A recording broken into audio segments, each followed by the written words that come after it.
పుస్తకం ముందు ticket ticket ticket ticket ticket 40 పైసలేగా కట్టిమా 10 పైసలు ఇస్తావా? చిల్లరలేదే బాబు. టికెట్ టికెట్ సంచిన డబ్బులంటే చిల్లర పెట్టుకుని చిల్లర లేదంటావేంటయ్యా?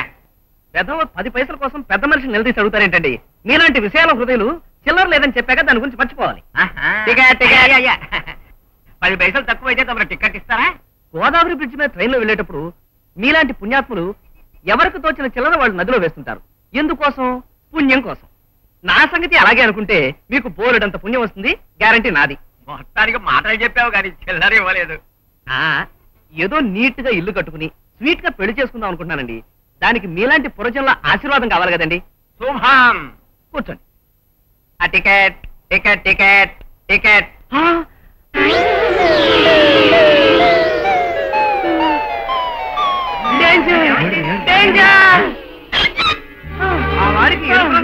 అంటే చాలు కళ్ళు తిరిగి కంగారు పడిపోతూ ఉంటాడు. అతను కాదు వీక్నెస్ పాయింట్. ఇదేం పాయింట్ అండి బాబు? వాడి చిన్న వయసులో ఎవరో రక్తం మడుగులో పడి చనిపోవడం చూశాట. అప్పటి నుంచి ఇదే వరస. ఏమా మీరు ఎక్కడ దిగాలి? నేను నెక్స్ట్ స్టాపింగ్ లో దిగాలి. ఫోన్ ఇక్కడే దిగేస్తాను.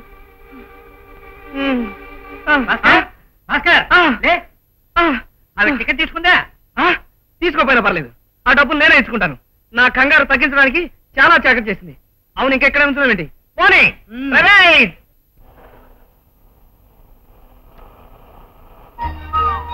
కథానాయికి కిరణ్మయి 10 కోట్లు విలువ చేసే ఆ పాలరాతి మందిరం నుంచి బయటకొచ్చి 5 లక్షలు విలువ చేసే ఫారెన్ కారులో బయలుదేరింది. నాన్ సెన్స్ నాది కాదండి.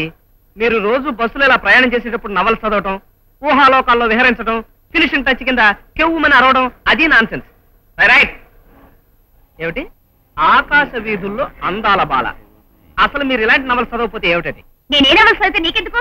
అందుకు కాదు, మరీ ఆకాశ వీధుల్లో చదవకుండా రోడ్డు మీద నడిచే నవలు చదివితే ఇలా కెవ్వుమని అరిచి పడిపోవడం ఉండవు కదా అని. టికెట్ టికెట్ టికెట్ ఎక్కడ బాబు? ఎక్కడ? Ticket ticket. Yes madam. What can I do for you? నాకు ఇంకా పావుల చిల్లర రావాలి. ఓహో, ఆ విషయం మీరు మర్చిపోయారనుకున్నాను. గుర్తుందన్నమాట. టికెట్. నాకు రావాల్సింది పావల, 10 పైసలు కాదు. ఓహో, ఐఎమ్ సారీ. మొండిగటమే. ముఖ్య గమనిక.